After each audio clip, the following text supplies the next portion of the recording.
launch of this toxicity charge is a big step in the Mayor for London's campaign for a cleaner city and curing what he calls a major public health crisis. He is saying this will be the toughest emissions standard in the world. So as of today, cars entering the central congestion zone will have to pay an extra £10 a day. Now that is on top of the £11.50 charge for the congestion zone already in place. But it doesn't apply to all cars. It only applies to what the Mayor is calling these dirty, older cars. Now, that is cars that don't meet the Euro 4 standard, cars that are typically registered pre-2006.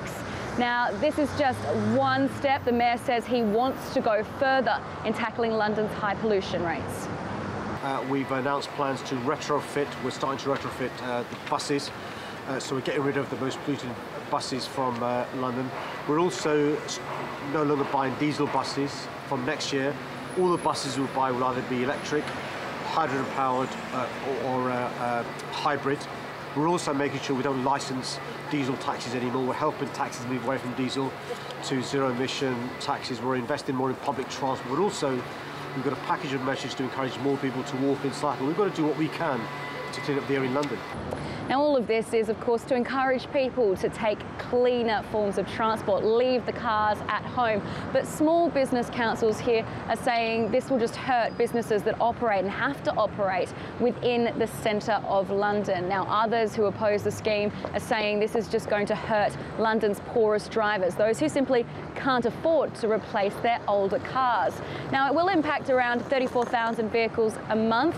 But launching the scheme today at a nursery school here in the central London congestion zone, the Mayor argues that it is worth it to protect the health of Londoners.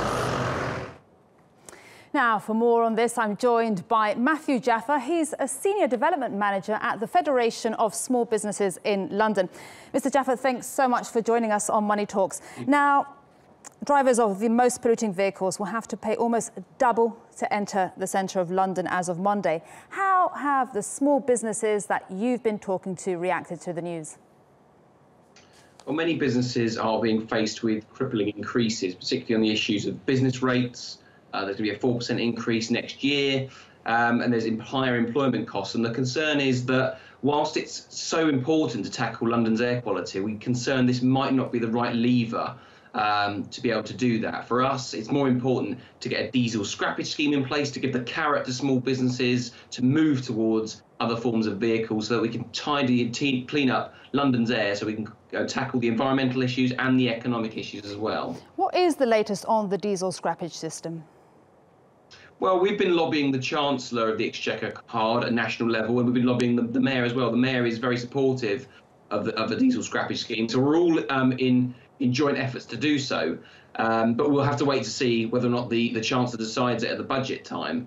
For our members, though, what it's important to see is that once this scheme is in place, which is today, if businesses have not had time to comply, we want to see a light touch approach to regulation. So it's kind of a making sure that if they haven't, and there's a letter being sent through to say, right, you would have been caught with a £10 charge or a £20 charge, but we'll let you off this time. You need to sort out the vehicle. So there's a kind of a coordinated effort, communications from Transport for London.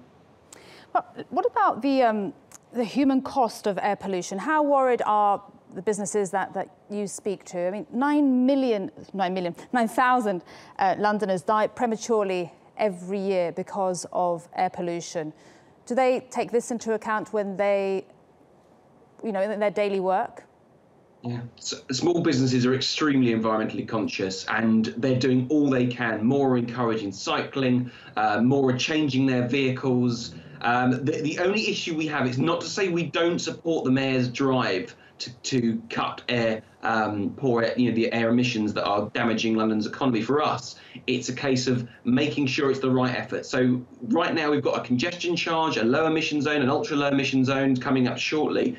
We think we should look at all of these policies in the round and find a more demand managed scheme that takes effect of the time you're entering London, the time or the type of vehicle from an environmental perspective. If you're driving a more polluting vehicle, you charge slightly more than less. But we need to start having these arguments whereby we don't just simply add more taxes along a congestion charge, a low emission zone, an ultra low emission zone that can have more damaging effect when we should be thinking of all the policies in the round. Do you think Sadiq Khan has done, and all the London mayors, including Boris Johnson, too little, too late? Because London has breached EU air pollution levels, at the beginning of the year, the first 3 days already. The government has been taken to court. It's so far behind compared to other European cities as well. Have the London mayors done too little and too late on air pollution?